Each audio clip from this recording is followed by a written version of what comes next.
landing burn has been ignited. We're now down to 3 Raptor engines. We can see those chopsticks now in the air.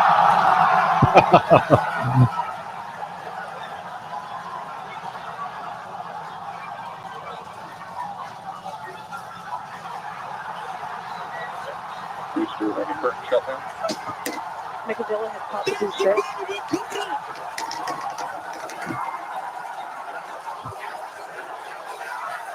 This is absolutely insane. On the first ever attempt, we have successfully caught the super heavy booster back at the launch tower. What is this trying to do? Are you kidding me? All right, 2 things. First of all, when I first saw that video, I thought the audio was an overlay. Like there's that meme where they're staring at the screen and everyone's like, yeah, and they cheer, and then they've made like a number of memes out of it that were not actually related to the cheering fans. I thought that's what this was at first. Okay. Second thing was my joke. Joke's on all of us. That video's just in reverse. That wasn't a rocket landing back in its pad. It was a rocket taking off. Bada bing, bada boom. That doesn't work because you can actually see from the flame that it's going the other way if it were reverse. Bottom line, there's a certain freedom of not being a part of like big enterprises. When you're a solo practitioner, it's a little bit different than when you're working at a big law firm. And when you work at a big law firm, you got to go to Christmas parties. You got to go to the 5 à 7, the wine things from 5 to 7. It's a lot of pains in the asses about being involved in a big organization. But my goodness, that type of celebration and teamwork, it's amazing. The internet is oftentimes a place of darkness. You know, it's a place of where you're seeing violence and terrible videos on the internet. And then occasionally you see something like that celebrates teamwork, human ingenuity, human awesomeness.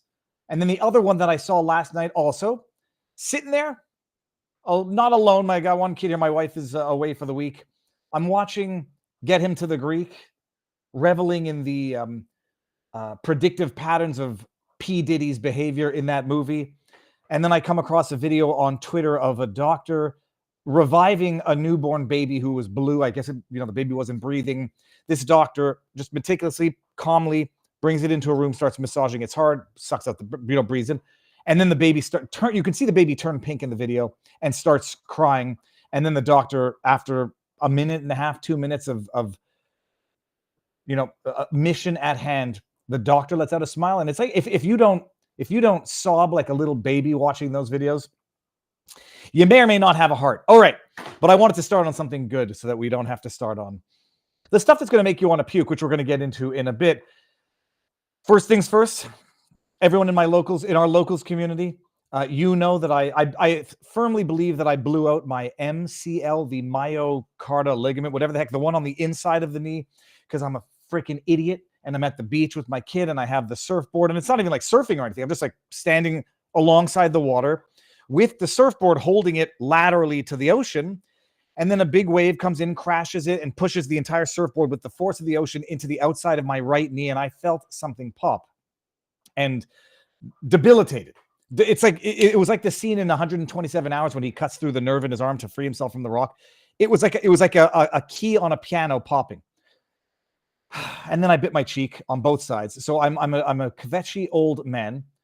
And I know what my father would have been saying. My father's saying, Machaya, Dave, that's God punishing you for going surfing or going to the beach on Yom Kippur. You should have been atoning for your sins. And he may or may not be part right. I also do believe it's God punishing me for the things that I've done wrong, because we are all weak. I won't lump everyone together. I am weak. I do things that I occasionally feel bad about. I know that I transgress the ethics that I hold for myself. And that's God every now and again, just plucking a cord, reminding you, on the one hand, here's a little bit of punishment for the things you might have thought you got away with. And on the other hand, no matter how bad you think things are, they can always get worse. And like that, in the snap of the fingers, there goes your MCL.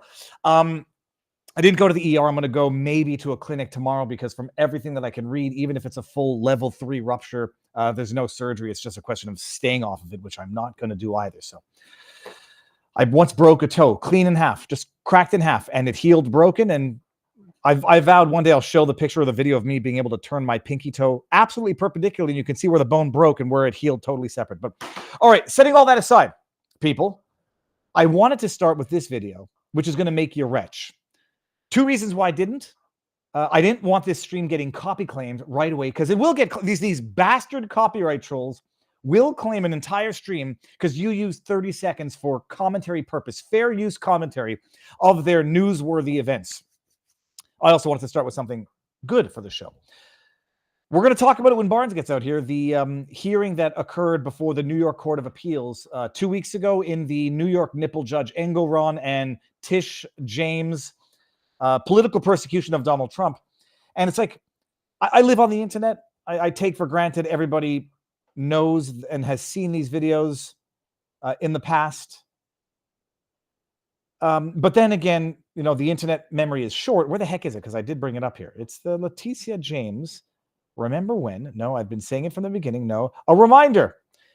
Tish James, when she ran for Attorney General of the state of New York, effectively, categorically, unequivocally ran on a campaign of prosecuting Trump if and when she were ever to get elected. If that is not weaponization of the legal system, given what she did afterwards, I don't know what is. I just want to play. First of all, you look at her face and she's consumed with anger. It snarls in her nostrils. I want to get to one part in particular. Uncharted territory. Look at this. We are angrier and more deeply divided than we've ever been at any point in our history. Well, she's yelling since at the me. Civil War. And at the eye of the storm is Donald Trump. It's him. He's the problem for your hatred, not you, Leticia. But I wanted to go to a part of this where everybody needs to understand this. Leticia James campaigned off prosecuting Trump, and she was floating idiotic, legally untenable, and factually baseless grounds to prosecute Trump. And some of us who have been living this since 2018 and earlier remember it. She originally said she was going to prosecute Trump. He should be indicted on money laundering. Listen to this. In addition to that, the Office of Attorney General will continue to follow the money. You follow the money. We believe that he's engaged in a pattern and practice of money laundering. Laundering the money from foreign governments here in New York State, and particularly related to his real estate holdings. Put on pause there. Tish McJames, along with her partner in crime, literally, New York nipple judge Engelron, her original theory upon which she was going to prosecute Trump if and when she was elected on the promise of prosecuting Trump was that domestic banks weren't lending money to Trump. And so he had to be laundering his money for the purposes of his New York real estate because domestic banks weren't lending to Trump, which was factually wrong and stupid. Like she's just stupid. A stupid, angry, nasty woman with a severe case of TDS. And then when I guess it became undeniable that, no, that's a baseless, factually incorrect legal theory, well, it went from money laundering to somehow he must have been defrauding the banks. He must have been defrauding the banks of the money that they were in fact lending to him. And they went before the Court of Appeal. I put out a vlog, the pre-show vlog today. They had their arguments appealing New York nipple judge Engelron's insane ruling. And I pulled 2 highlights in particular. I put them in the vlog. This will be repetitive for anybody who saw them. But do I want to bring this one up? Yeah, we can bring I want this to one up. turn your attention to a different subject because your red light is on. Talking to Trump's attorney here. I'm trying to figure out about the valuation of Mar-a-Lago. I noticed that your expert, Mr. Moans, valued it at over $1 billion. He also said that if it was in the hands of a new owner, club memberships, 500 club memberships could be sold for how much? Generating $250 million. That's a lot of money. It generates revenue of over $50 million a year in 2022 and 2023. Stop. Mar-a-Lago, set aside the value of the real estate itself, which is immeasurably valuable. The business could sell its memberships for $500 million. It generates, what did they say, 25 million a year? No, 50 million a year. And that New York nipple judge Engelron came in and said, yeah, I'm going to go with the county appraiser and say this property is worth $18 to $27 million because of restrictive covenants on it. And at the time, we were all calling this out loud and proud. And then fake news media and the fake news wordsmiths of the devil, fact checkers, came out and said, no. New York nipple judge Engoron never evaluated the property at 18 to $27 million. And Supreme Court values it at $18 to $27 million because of restrictions. Do you have anything to say about those restrictions taking it down in value? Yeah, here's what I have to say about that. Engoron is an idiot. He's a political hacked, corrupt judge of an idiot who deserves to get impeached and locked up, because this isn't just a case of a judicial injustice. It's a question of trying to deprive someone of life, liberty, and the pursuit of happiness. They are trying to violate Donald Trump's constitutional rights. And nobody should forget that. There was another one that I've been, this one, I do want to, pat myself on the back here. By the way, this is the judge for the state, the attorney for the estate. She gets cut off as she's introducing herself because they've had enough of her bullshit. Listen to this. May it please the court, Judith Vale for the New York. Can you believe the way she flips her page? Look at that.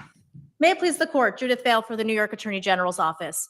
All of the defendants repeatedly violated. Ms. Vale, can you Be quiet. identify any previous case in which the Attorney General sued under Executive Law 6312 to upset a private business transaction that was between equally sophisticated partners? The victim had the ability and legal obligation to discover the victim had the legal obligation to discover, do their own due diligence. What I've been saying from the beginning, you think the bank got into this without doing their own due diligence? Sorry, I'll interrupt the questions no more. Allegedly misrepresented matters by conducting its own due diligence, where the supposed wrongdoer advised the supposed victim through written disclaimers to conduct its own due diligence and to draw its own conclusions. Look at this guy right here. Where the alleged misrepresentation almost entirely concerned inherently subjective valuations of properties and businesses. Yes.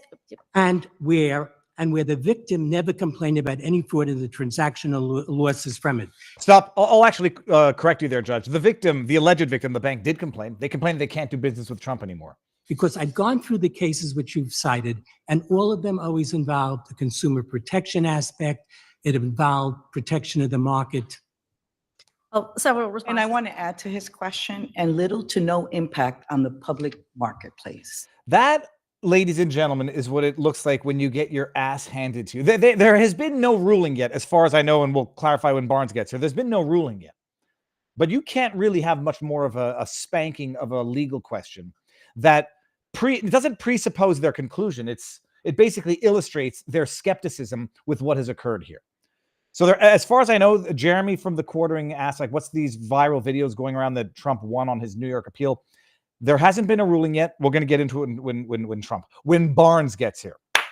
Now, before Barnes gets here, and actually before we even get into the intro story that I wanted to get into, I want to say thank you to our sponsor of the evening, 5G Free, people. Speaking of corrupt government, let's be honest, people. The government's track record of telling us the truth is about as reliable as a politician's promise. 38% of the U.S. population, that's over 117 million people, live within 50 miles of a nuclear plant. Don't worry, everything's fine and good. As they say, the same thing they said with tobacco, asbestos, lead, paint. They've got a long history of pretending everything is fine until it isn't. Meanwhile, they've been quietly hoarding Radio Guard Ace since 2003. Why? Because when the radiation hits, the stuff flushes out the dangerous junk from your system.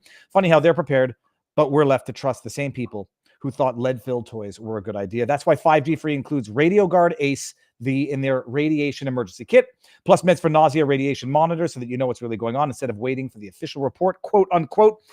Go to 5gfree.com. Promo code VIVA gets you 15% off with millions near potential risks. Why roll the dice when you can actually be prepared?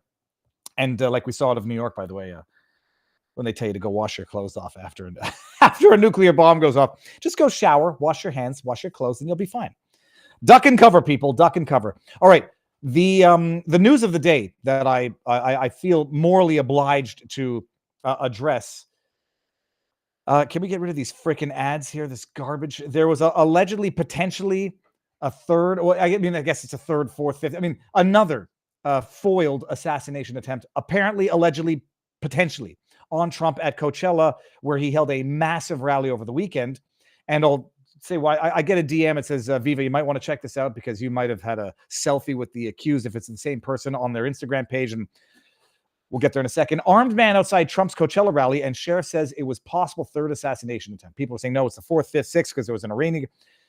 It's another one, allegedly. A few things don't make sense about this story, but we'll get there. Local cops arrested a man outside Trump's Coachella rally on Saturday.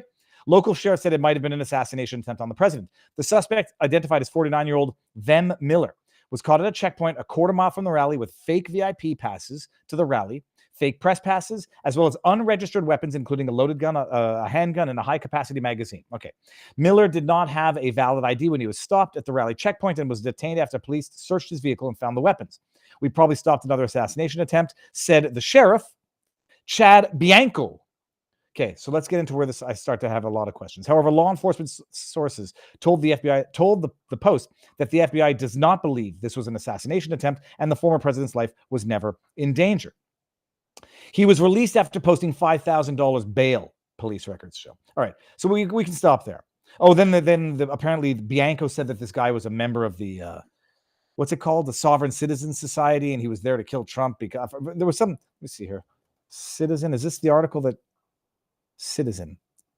Oh, there was one that said he's a member of a far right group, whatever. I got some skepticism about this because, and for no other reason than it didn't make sense. If this is a failed assassination attempt, they're not releasing a guy on $5,000 bond. Do I think that this might have been an attempt to vilify right-wing groups? Maybe, but here, let me bring this up here. Apparently, I ran into this guy in Milwaukee because the person who said, Viva, you might want to look into this, and then sent me a picture of us apparently having taken a selfie in what appears to be Milwaukee. And I'm like, oh, okay, I'll look into this. The individual described themselves, if it's the same Amos Miller as on their Instagram page, the individual described themselves as a journalist, a documentary filmmaker. Was this the one here? Third assassination attempt. Here we go. This is what from another article. Bianco told the Southern California News Group on Sunday that he believes Miller, who he said is a member of a right-leaning anti-government group, planned to kill Trump, and that deputies thwarted the plan when Miller presented fake ID. A member of a right-leaning anti-government group. And then he was released on $5,000 bond. I say that if this is a failed assassination attempt, they're not releasing him on $5,000 bond. This guy appears to be a documentary filmmaker, so maybe if he had fake VIP passes, he was trying to get close access to the. Things to throw out there. Why he would have guns? Well, I don't know what the gun laws are in California, and it might be that some of the guns that are legal elsewhere are not legal in California, and so that might actually be illegal in California. Much like it's questionable as to, depending on what type of Glock Kamala Harris actually allegedly owns, may or may not be legal depending on the type of Glock it is. But then go to the Instagram account and you got pictures of the individual with Russell Brand, RFK Jr. That looks like Ian Carroll. I don't know who that is. And then you go over here, another one a little bit. You got Don Trump Jr. That looks like Newt Gingrich. Is that Newt Gingrich? Don't know who that is up there. You got Vivek Ramaswamy, and then you got me here, which is where the building in the back, I'm certain, was the building in Milwaukee. So is this another foiled assassination attempt? The individual looks more like a GOP, not junkie. What's the word? Not even. I want to say a groupie, who may have been carrying guns. I don't know, potentially in his own mind for his own protection, or they might have been illegal in California. And there's other explanations that should be entertained before one jumps to too many conclusions. And if this dude was there, in fact, on a foiled assassination attempt, and in California they let him out on $5,000 bail, I got even more questions. All right, while Barnes makes his way in here, let's start with some tip questions coming from our locals community. Thank you for your honest and open opinion and encouraging an open conversation. Pete to base, thank you very much for thanking me. I got I hate death, also known as thanatophobia.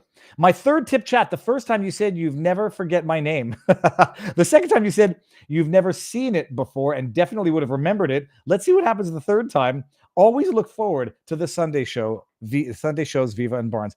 I hate death. I definitely remember having seen it. In fact, I'm curious that I don't think I would have ever said that I don't remember having seen it. TM Davis, $30. Thank you very much. Then we got Awazawa over on Rumble. Did you watch the quartering reaction to the woman mouthing the same words as Kamala Harris during the town hall? He posted it out on his X account, evidence showing it was transcripted. It isn't. This is no shade. I would respectfully disagree with the quartering. I think that person in the audience was showing how Kamala Harris is such a gosh forsaken broken record that you can literally mouth what she's going to say. I can mouth what she's going to say. She says the same bloody things every single sort I'm looking for, every single rally that she does. I was born in a middle-class family. My mother worked very hard. We had a second mama named Mama or Mimi or whatever the hell she calls it. And, she's a proud gun owner. She too is a gun owner. What's the other one? Oh, the other one's people deserve to be heard. Donald Trump, all he does, if you go to his rallies, I invite you to go to his rallies. What you'll see there is a man airing his personal grievances. He never asks what's good for you. He comes out and it's all about him. When I was a district attorney, I never asked someone if they were Republican or Democrat. I asked if they were okay. I could give Kamala Harris's speeches. So I don't think that shows that there was a transcript that they could see. I think it wouldn't have been obvious anyhow. I think it shows that she's just a broken freaking record. And everybody has her campaign speech memorized for now. Now, the other thing that I'm following is the guy who claims to have evidence that Tim Walz had potentially illegal relationship with a potentially illegal minor, and that he took this kid apparently to gay bars and a number of things for which I said I don't believe it yet. I know what I believe, but as we say in the industry, it doesn't matter what you believe. It doesn't even matter what you know. It matters what you can prove. And extraordinary claims require extraordinary evidence. And in as much as I know what I believe, I know. I'm trying to find the link here. I know that I'm going to be following that guy's story, but it did bring up another story from a little while ago. This guy, what's his Twitter handle? I forget what his Twitter handle is. I'll have to get it in a second. Claims that he's got evidence from someone who was underage at the time that Tim Walz had an unlawful relationship of a homosexual nature with him. And then it really makes you like go back and read an article that some of us may or may not have recalled from the time. I didn't recall it from the time, but we got a good community above average who sent me the link, or at least the screen grab. Then I was easy to find it. Tim Walz and his wife Gwen took a gay student to an Indigo Girls concert in the 90s. A spokesperson for Gwen Walz told the New York Times that she and her husband had grown close to the gay student at the Nebraska Public High School where they taught. That's some weird ass shit, if I might say so myself. Like that, even if there's no illegal relationship with the minor of a homosexual nature, that's weird. And that shows me someone who doesn't respect boundaries. First of all, taking a high school kid to a concert that's not your own, unless it was with his kid, is weird. And then taking a kid because they're gay to an first, who's the concert? Indigo Girls? Oh, I remember the Indigo Girls. Anyhow, Minnesota Governor Tim Walz vies for the U.S. presidency. New details are surfacing about his teaching career, including the impact he made as a faculty advisor for a high school gay-straight alliance club. However, sources say the Walz family were LGBTQ+. Hey, you bigots, it's 2S LGBTQIA+, and get with it. He was a community booster before then, as especially evidenced by one extracurricular Indigo Girls concert where the Walz taught in Nebraska. In an interview with the New York Times, Jacob Reitan, a former student of Walz and the nay Whipple, both teachers, yada, yada, yada, described feeling stunned when Ms. Walz announced her husband would be leading the Gay Student Association. Reitan said he had been subjected to homophobic abuse by other students, but confiding in Ms. Walz that he was gay gave him enough confidence to also come out to his parents and eventually to the school. All of this actually strikes me as being very, very weird right now. After coming out and with Mr. Walz in charge of the Gay Student Association, the bullying generally came to a halt. Okay, whatever. It was important to have a person who was well-liked on campus football coach. Okay, whatever. I see Barnes in the backdrop, so I'm just going to wait for him to get in here. Let me see here. I got just a thank you from Susie C. in the house. Susie, thank you very much. So I'm waiting on that information to come out from that account, and we'll see. Hold on 1 second. You get out. You're not coming back in. Oh, God, it hurts. Go. Get out.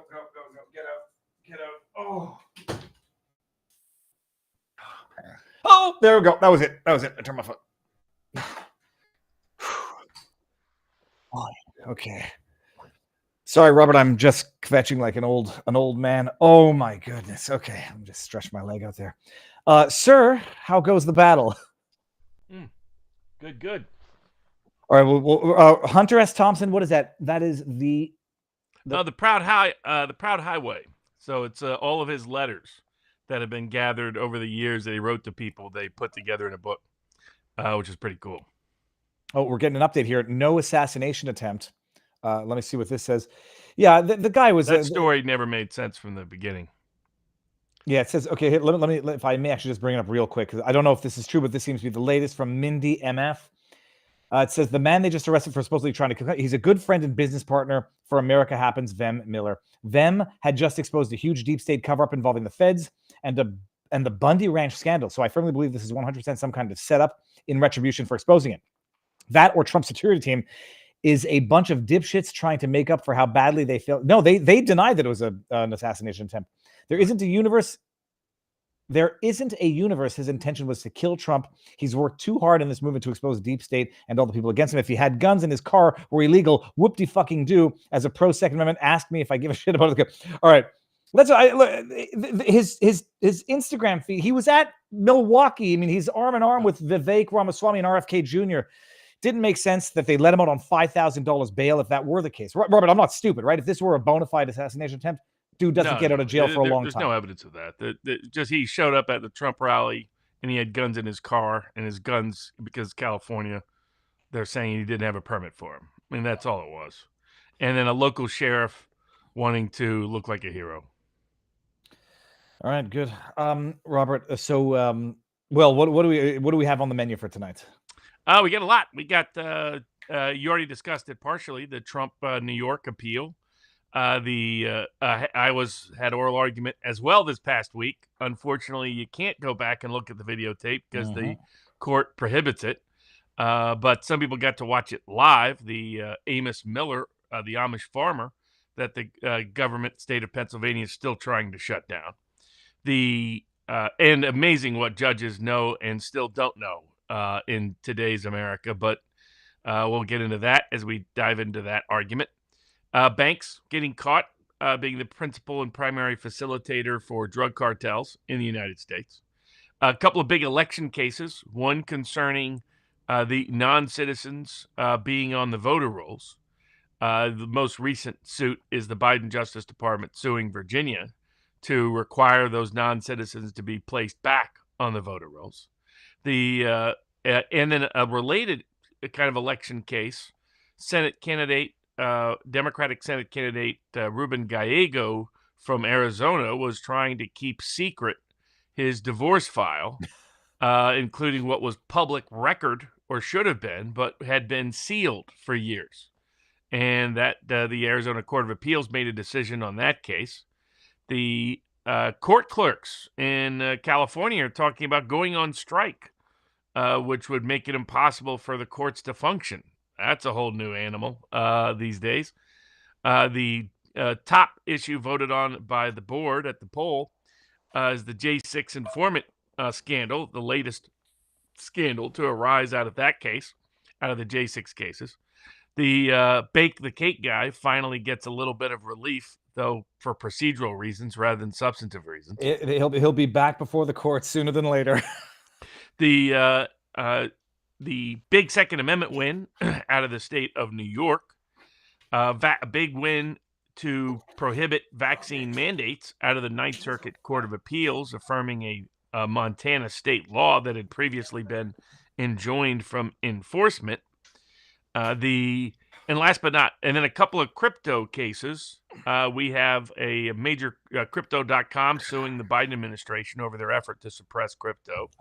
And we have the Bitcoin Jesus. We've talked about this case before, but it continues to move forward.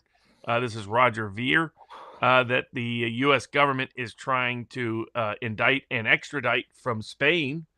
And it raises many disturbing issues in the continued political lawfare by the Biden administration against crypto. But it goes further than that because they're trying to establish the means of criminal enforcement to create a new property tax in the United States through the Roger Ver Bitcoin Jesus indictment. So it's not only punishment for his efforts related to Bitcoin, not only part of the lawfare that the Biden administration continues to engage in against Bitcoin, an extraordinary effort. It's also an extraordinary effort to make new tax law through the criminal justice process by imposing a property tax on people that's unconstitutional, flatly, but saying if you didn't pay it, we can put you in prison for it. So it's part of their ongoing operation. It's one of the objections made by Crypto.com in their suit against the Biden administration, is the effort to use lawfare as a mechanism for establishing new law that never passed the actual legislative branch, and it constitutionally couldn't, extending and expanding SEC power in places it doesn't belong, much like the administrative state is trying to do. And that takes us to the last topic, all the different cases. SCOTUS just started back up, and there's a dozen or so hot cases already on the docket, some of which relate to the administrative state seeking power far beyond what Congress or the Constitution ever afforded it. And Roger Ver, Bitcoin Jesus case is simply emblematic of that on multiple fronts. I'm sure you're following, this is not off topic, but not one of our topics. I'm sure you're following the markets. There's been, in the predictive markets for the presidency, about a 30% swing, Robert, in the last week, if I'm not mistaken. Yeah, it depends on which market, but this relates to the legal case.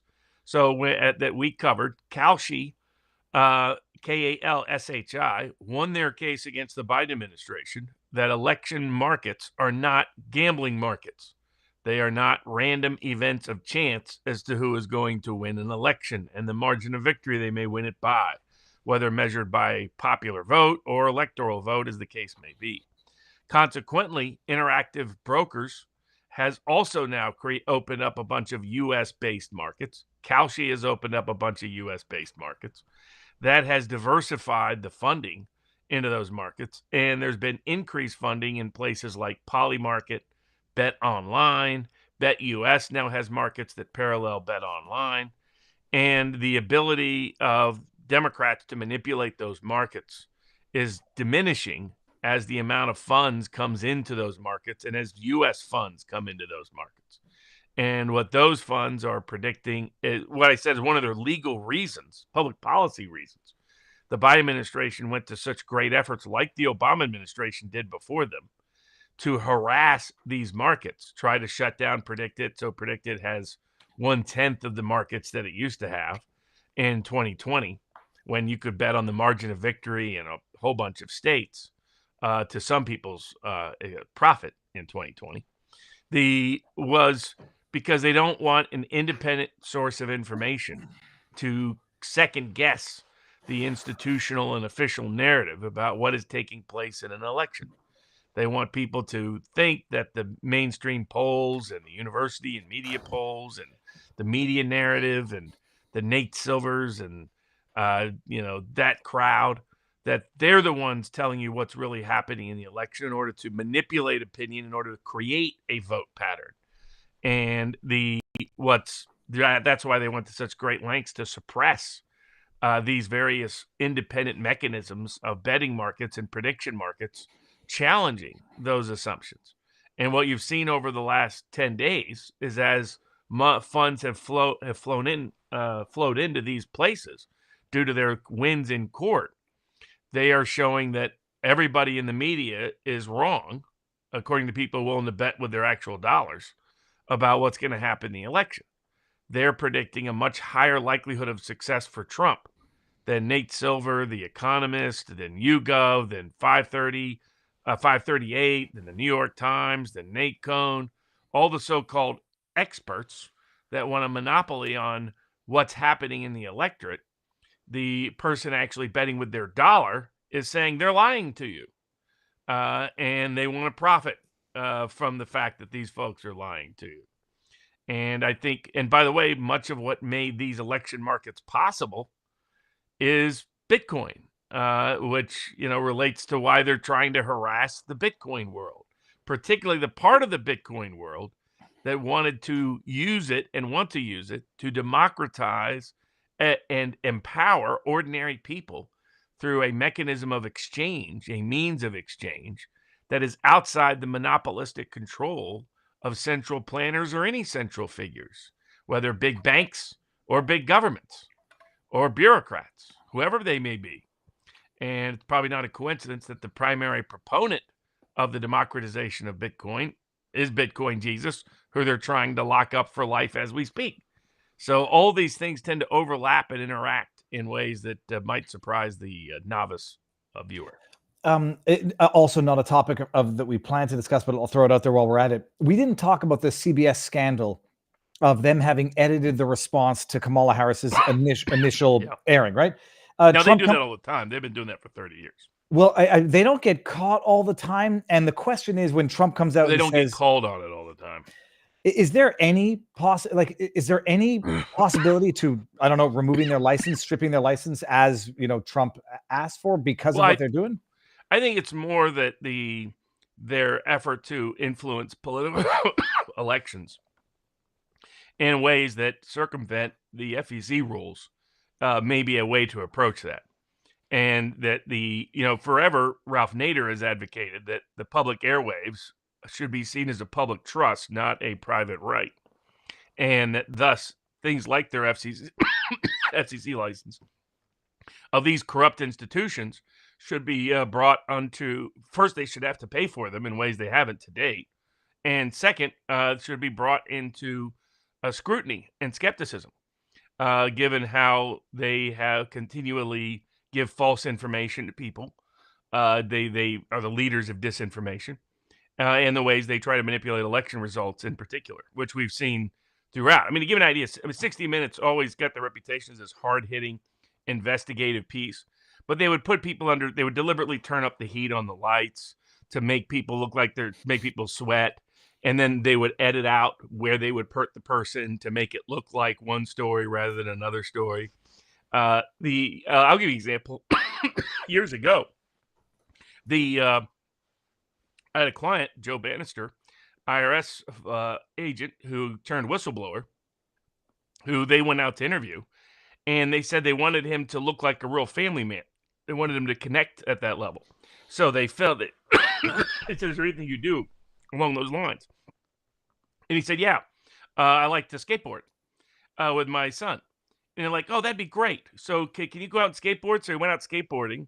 And when when they did the 60 Minutes ad preview and show, they said, here's this person taking tax advice that's challenging what's happening in the tax system. And they show a video of him skateboarding as if he's a complete, surfer crackhead. So the 60 Minutes has been a fraud for forever. It's just, they got exposed as a fraud on the left when they went in the tank for big tobacco because of how corporate owned they are. The right has known 60 Minutes as a fraud for going back to when they ambushed George W. Bush in 2004. Putin of all people has mentioned this.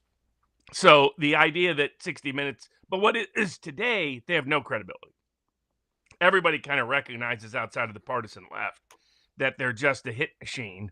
They're just a propaganda platform that's useless. They continually advocated that everything was fake and the Hunter Biden laptop was fake throughout 2020, and have yet to apologize for it. They're just not a serious organization anymore. They're a shell of whatever they could have been, and in truth, they were always a partisan organization. They now are just not even good at pretending to be otherwise. Leslie Stahl, that was the name of the woman I was looking for, Leslie Stahl. Yeah. And also, I'm thinking back to the Katie Couric. It wasn't 60 Minutes, but where she edited, edited a delay to make look people who were supporting Second Amendment rights had to hem and haw and pause on an answer. It's so offensive because if anybody in alternative media did that, edit a different answer to the question, I think they'd be sued. They would find a way to sue someone for doing that. And 60 Minutes, I want to believe that it wasn't always this bad, but I suspect it always was, and I just never knew. All right. We'll start with the one that I started with already, but the New York appeal case. Now, we talked about it last week.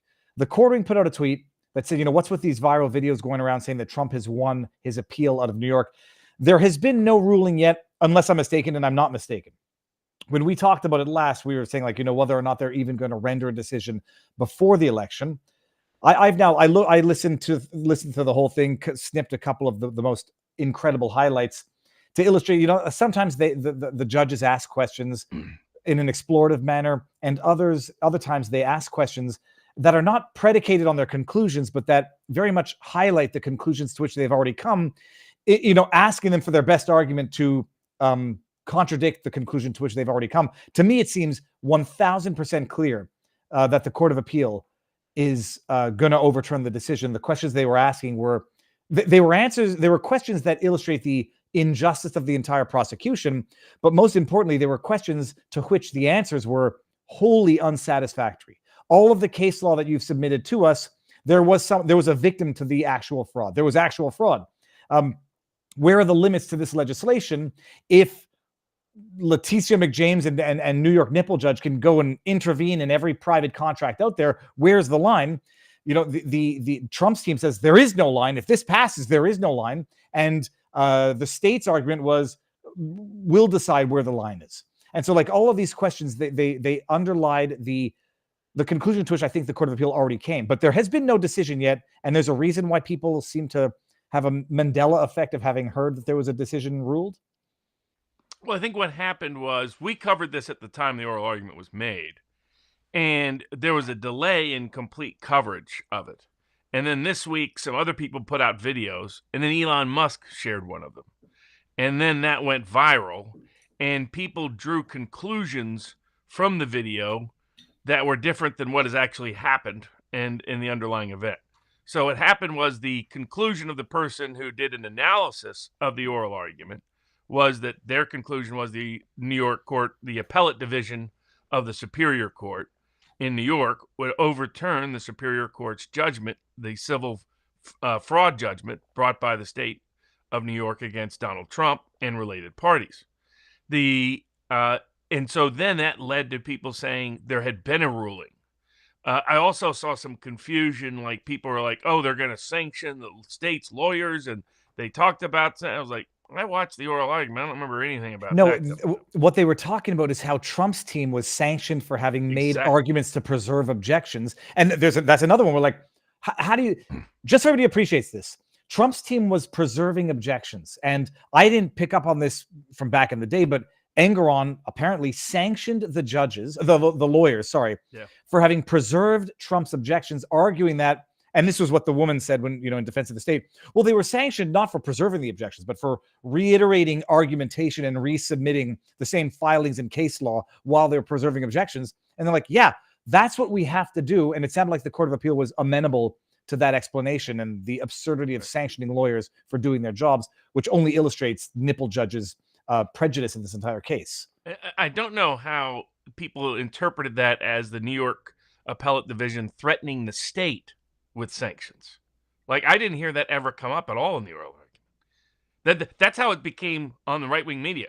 Oh, the New York Court of Appeals has ruled for Trump and is about to sanction Attorney General from New York. It's like, yeah, it's wild. They said no such thing. That didn't happen. So I think it was a little bit of overexcitement in response to the questions. As a general rule, the appeals courts have usually decided a case before it gets up to them. Not always, but whoever gets more questions usually loses. So that there's a popular misperception that if you get a lot of questions, and that's a good thing. Generally, it's not a good thing. It usually means they're hostile to you. And they're usually trying to ask either rhetorical questions for the court of public opinion, ask questions to argue with the other judges on the panel, or try to lead you to say things that either is harmful to your case if they're against you, or helpful to help them write the argument rhetorically if they're with you. And now what is notable is this is 5 judges. This is not the final court. That's the Court of Appeals of New York. This is the appellate division of the Superior Court. 2 of the judges, I don't think, asked a single question. 2 women on the bench. So that would suggest they might be still anti-Trump. So the question then is, do the 3 that asked skeptical questions of the state, do they end up writing the opinion? And if the other 2 disagree, do they really dissent? or do they just say, they save their fight for another day? As we said from the very beginning, this case made no sense. There's statute of limitations problems on almost everything. On the few things there aren't statute of limitations problems, this is a complete misuse and abuse of this statutory power. It should never have been interpreted this broadly, and if it is this broad, it raises serious constitutional questions. And then there's the way in which he handled summary judgment, the way in which he denied jury trials, the way in which he handled the Evidence Act trial, the way in which he was trying to limit defenses from being presented, his behavior in general, which had raised all kinds of red flags. So all along, the only way this case stays a judgment is if every court along the way ignores the law and ignores the public policy fallout long past Trump of the case. And I think that, if they were sincere about enforcing the Constitution, they would have allowed him to post no amount of bail at all, no amount of security to stay the appeal, to stay the judgment pending appeal. They did not. They would have been a lot more proactive before now. They would have issued, instead they allowed the damage to Trump to be done throughout the election season. But I think the three things. One, the law is clear that Trump is right and the state is wrong. And the only question has always been, will the courts enforce the law or not? The second one has been that the public policy fallout for the state of New York that has come from this case, that major businesses and major investors have said if this case is affirmed and upheld, they're going to pull out of New York or not invest in New York in the first place. And New York relies upon foreign capital investment, capital from outside the state to function in its current economic form, was going to put massive political pressure on the court to remedy the situation. And then last but not least, every judge on there knows there's a fair chance Trump is the next president of the United States. And having this case linger makes the New York courts look like a liberal laughingstock. So that's where I think ultimately the New York Court of Appeals will, in fact, overturn the verdict. But there was a lot of unfortunate misinformation this week on the way to that path. But most likely they will not issue their decision until after Election Day because they're all very democratically aligned for the most part. Yeah, that's it. The talk about sanctioning was the talk about Trump's team having been sanctioned for preserving objections on appeal. And there's been no ruling yet, and we'll see. It obviously has to be a written ruling. There will be no... Okay. Yeah, it's appeals court. They don't issue oral rulings. And any potential... I mean, there's no sanctions on the table for Engoron. Like No. Okay. No. And there'll be nothing like that. It'll be more... statute of limitations gets rid of this, and that you have to have an actual victim in order for the state to exercise this power. That's because that allows them to get rid of everything without getting into anything else. One old guy's opinion over on YouTube says, just joined. Did you find out about the third attempt? We talked about it, and I think it's not an actual attempt. And then there was a $20 from one old guy's opinion. Like Robert Gouveia says, Ariel Engoron and his squeeze assistant playing grab ass behind the bench during the trial got their ass handed to them by the appellate court. Well, fingers crossed it translates into the actual ruling. It was more that there are legal issues that were always present that Engoron just pretended wasn't present for politicized purposes. He used his tools, as he explained 10 years ago. With summary judgment, sanctions, limiting defenses. It's what they did with AJ. It's what they did with Bannon. It's the new norm. MLM-Lat61 says, Viva, pray for your healing and comfort. I look forward to the Sunday show all week. Thank you both. Yeah, it better heal fast because Viva doesn't like being incapacitated. Cheryl Gage says, third attempt at Trump. We got to that one as well. And then I think we got to both of those. And hold on, there was we're going to get to all of this in a bit. But Susie C back on vivabarneslaw.locals.com. I'm in California. Can I drive to Vegas and bet on political bets via Predicted or some other betting platform? You can do that anywhere in the country. Yeah, Predicted you can do anywhere in the country. Kalshi, you can do anywhere in the country. How do you spell Kalshi? Interactive Brokers, you can do anywhere in the country. And you can also do the other ones. It's just a little because it's not illegal for anyone to place a bet on the election. It's only the Biden Justice Department, the Biden administration, has made it annoying to receive it. for the person receiving the money. And so they usually request it be done with Bitcoin or crypto, whether it's Polymarket, Bet Online, Bet US. Many of these have strong ties to the US, market in the US. Solicit people to place bets with them.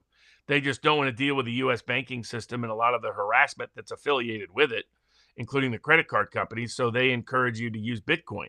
I encourage you to use Bitcoin because it's a great independent tool that can free up yourself as well as others down the road. So I think it's useful just to get familiar with it anyway. But if you don't want to go that path, you can be anywhere in the country and easily process a bet at Kalshi, at Interactive Brokers, or at Predicted. I've never, Robert, you shouldn't have introduced me to this. They have a lot of, lot of markets.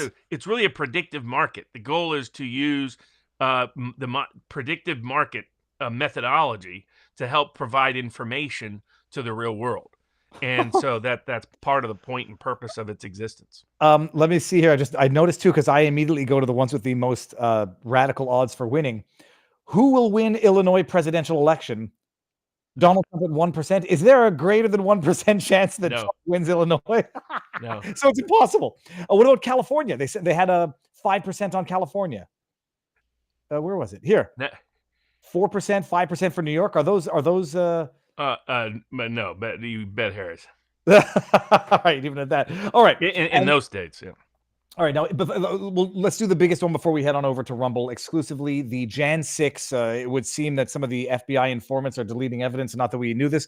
So the trial is ongoing for William Pope, representing himself. And allegedly, he's one of the Jan 6 defendants. He was seeking video evidence that I believe he knew existed because it was part of his, I don't want to say part of the charges. But no, it's because he had watched all the CCTV footage that had been available. So he saw that he saw this FBI informant filming. Okay, and so he asks for it during his prosecution, during his trial, and now apparently is it acknowledged that they deleted it, or they're just saying we don't have it, it never existed, and don't believe your lying eyes? The first claim was we don't have it, and we don't have any reason to believe it ever existed. Then he pointed out, well, here's the CCTV footage where your informant, someone that was part of the Proud Boys, but was actually an FBI informant all along, keeping the FBI apprised on a second-by-second basis what was happening on January 6th. People should ask themselves some questions about that then. About the degree of government culpability and complicity in those events, whether they were as unscripted as they have been presented as, and who was actually doing the scripting. But basically, he said, hey, I have CCTV footage from others showing him filming. And so what do you mean you don't have any film? And then they came back and they said, well, he deleted it all. And he's like, well, in another case, he admitted he turned everything over to the FBI and they mirrored his device from the get-go. So why don't you check that mirrored device to see whether it's still there, because logically it should be there. And they can't seem to come up with an answer just yet. So, I mean, it's just more evidence of that this was a systematic effort with informants, infiltrators, and instigators interspersed throughout the January 6th crowd, meant to make sure that event went the direction that it went. And their only regret is that it didn't get more violent, that they couldn't have more false claims made. They still haven't explained who put the bomb out, so-called bomb. It turned out not to be a bomb outside the Democratic National Committee headquarters and elsewhere. Everything about that smacks of an informant operation, a bogus operation. And so, that's the classic definition of a false flag, is when the wrong culprit is being identified. Not that an event did not occur, but the wrong culprit has been identified, or at least is not the exclusive culprit for the sequence of events. And it's just one more illustration and example of that, what this pro se defendant has exposed in the government, and that what it appears to be is you had an informant, part of the Proud Boys, part of instigating everything that took place, keeping the FBI apprised at a second-by-second basis who was doing what, where, and how, while encouraging them to continue to do it, and then got footage that might be helpful, and when realized it might not be helpful to the government's case, magically everything disappeared. It got deleted like they were Hillary Clinton's emails. It's outrageous. It's amazing actually, and what a pro se defendant can do on his own, despite the monopoly that's awarded to attorneys. Before we head on over to Rumble exclusively, let me just read a few here because I see King of Biltong is in the house. Dianag1234 says, my sister-in-law has kept her dental on FEMA and her other receipts from the government immediately offering to take her land. How will it help her in North Carolina? Oh, my sister-in-law has kept her dental of FEMA and her other receipts from the government immediately offering to take her land. How will it help her? I couldn't venture an answer, but King of Biltong. Biltong is one of the most protein-dense foods in the world, packed with B12, zinc, iron, creatine, and more. Need a healthy, high-protein snack? Get yours at BiltongUSA.com. Viva 10 for 10%. It's delicious stuff, people. And then we got, have you seen that Elias is threatening lawyers that work for Trump? I haven't seen it, but that's just par for the course. This is that committee. Remember that 65 committee or whatever they are? They're putting out anybody that helps Trump might get disbarred. So that's that committee or whatever they are. That's who that is. As an intimidation tactic. If any lawyers speak up or advocate for Trump related to the election. All right, I'm going to give everybody the link to either Rumble or Locals over on YouTube. And before we get over here, there's two Rumble super chats. Question: how can the American taxpayers sue both parties, Republican and Democrat, for fraudulent and treasonous representation? That is from EFI to Stroke. I don't think you can. Sovereign immunity. There is no such thing as a sovereign citizen. Sovereign citizen is another pejorative used like far-right deflective term. We will find out that the guy is a Democrat. Old guy's opinion. No, I think the guy's I think the guy might have had guns for his own protection and had maybe a fake VIP pass because he wanted to get access and was hoping to do it. And there was whatever the hell that guy was in California who wants to demonize the far right and gun owners. That's probably what I think. All right. We're going to end this and then just go over to Rumble and vivabarneslaw.locals.com. So I'm going to hit this update, and everyone should come over there. We're going to talk about Amos Miller, Robert. I'm one of the losers who couldn't. I was going to call myself a swear word. I missed the oral arguments because I was doing a podcast. Oh, sorry. Before I forget, for everybody here who's watching on both platforms, Zachary Apotheker. He's the whistleblower border agent behind the new documentary that James O'Keefe is bringing out. He's going to come on Tuesday, 12:30. So we're going to have a great show then, just so everybody knows that. I'll obviously update as the week progresses, but I wanted to let everybody know. So come on over to Rumble or vivabarneslaw.locals.com, and the stream shall continue.